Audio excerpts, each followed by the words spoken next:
Hi guys, welcome back to my channel. Thank you so much for watching. Today I am bringing you 3 recipes that I make on a weekly basis while I do my meal preps. Now, these are more side dishes that go along with the main course, but these are without fail on my menu every single week, so I wanted to share them with you guys. If you watch my weekly grocery hauls, you always hear me talk about the sweet potatoes with chili lime seasoning from Trader Joe's. It's kind of funny really because I used to be someone who hated sweet potatoes and now I can't get enough, but it pretty much has to come down to this combination. This combo is everything, you guys. If you're not a huge sweet potato fan, give this a try because I'm telling you that's where I was, and now again this is on my weekly menu. Why I like it so much is I pretty much eat this hot. I do.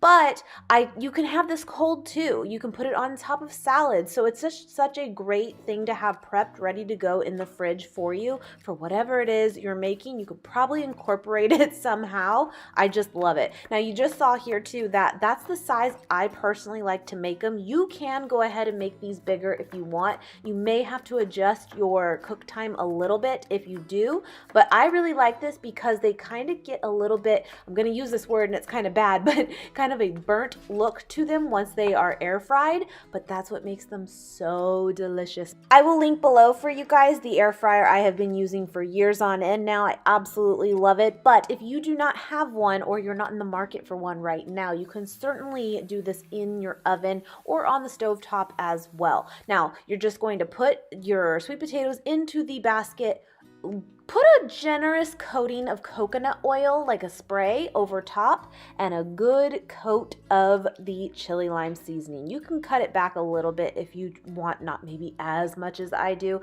I'm telling you, my friends, it's so good. I love it. That's one I definitely go heavy-handed with. You also will notice that it really is a full basket of sweet potatoes, and that's what I love about it too, is you can make so much of this at a time. I've actually even done more in there at a time, and it's been totally fine. Now you're seeing here I'm giving it a shake. I did it for 400 degrees for 15 minutes, gave it a shake, put it in for another 15 minutes, and this is where we're at. In that first 15 minutes, it's probably technically done, but again, I like to get that kind of browned up, charred look to it. It's so good, you guys. Store it in an airtight container in your fridge, and you are good to go. I think my personal favorite with this one is pairing it with a tofu scramble, but again, get creative. Okay, so the next one couldn't be easier. It just couldn't. But I gotta share it with you anyway because although it's so simple, it's also one that might really be shocking to you. If you are not a big broccoli person, if you've normally had it raw or steamed and are not a big fan, please try this as well. Having said that though, if you are a fan of it raw or steamed, you may not like this because it makes such a difference in flavor. And this recipe is actually very similar to the sweet potatoes because I'm using that coconut oil spray again. I just think it brings to life things in the air fryer. You do not have to use oil in your air fryer. That's kind of the point, but I do think a little bit goes a long way, so I personally do. And then I topped it with lemon pepper. That's it. It's like 2 ingredients. That's all. And then I'm putting it into my air fryer at 350 degrees for about 7 minutes. Taking a peek at it, and you'll see that it basically is done, but when you put it in for that additional 7 minutes, you see that it gets kind of burnt on the top, and it is so good this way, my friends. It's so good. It tastes very nutty. It's such a different take on broccoli, and it becomes very light and airy too. It's so strange, but I highly recommend it. And another reason I really love this as well is it's great hot, it's great cold, and it's great at room temperature. So again, this is why it makes the weekly lineup. It's so good, guys. Now, the last recipe I have for you guys here today is the corn salsa. This is my retake on the Chipotle corn salsa. I love that there, you guys, and I think I've pretty much nailed it, but I do add one additional ingredient that I think it makes it even better personally, but I have to share this with you guys. Now, you're gonna need a lot of limes. As you can see, the base of this kind of dressing in this salsa, if you will, is lime juice, and make sure you get the fresh limes. It makes such a difference. It really does. So you're going to use quite quite a bit of limes here. And I also find it very important to grill up your corn. You can do it however you want to do it, whether you barbecue it, whether you do it on a stovetop or a griddle pan like this. Grill up your corn first. Takes a little bit of that bite of the rawness out, and I think it actually just tastes a lot better. You don't have to season it or anything, just get it a little bit charred up. And I'm also taking here a jalapeno, and I'm also going to throw that on the grill pan as well. Now, in my opinion, the way I did this salsa is not spicy, but that's also because I pretty much removed all the seeds out of the jalapeno.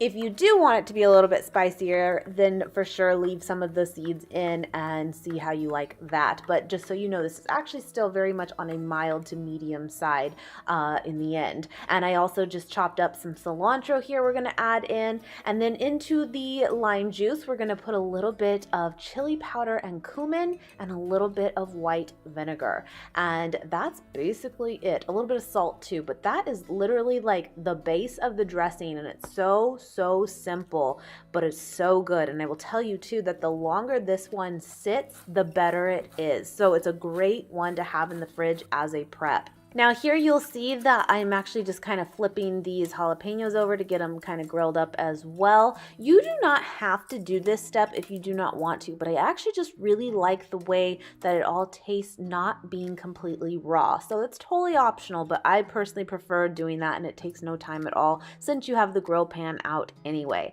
So I'm just gonna chop this up. If you do want to leave like the jalapeno maybe a little bit bigger bite-sized pieces if you wanted to pick around it, just in case you're worried about the heat level, but again, for me, I'm good. It's very mild to me. So I'm just chopping that up finely, and then here's your little trick. I learned this from Rachel Ray back in the day. Put a little bowl inside your bowl and set your corn on the cob up on top there as you're cutting off your corn, and it falls right into the bowl for you. There you go. Otherwise, it's all over the floor.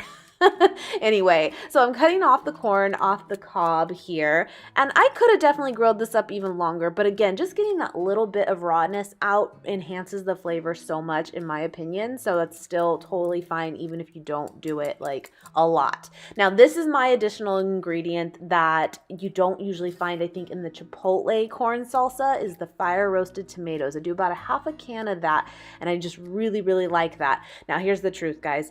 I was mixing this up and I'm like, something doesn't look right. I'm like, what is it? And your girl forgot her onion. You have to have a red onion in this. It is so needed. And it has to be this color too. Normally I'll say grab an onion, it doesn't matter. No, it needs to be the red onion here. It makes such a difference and it tastes so good together.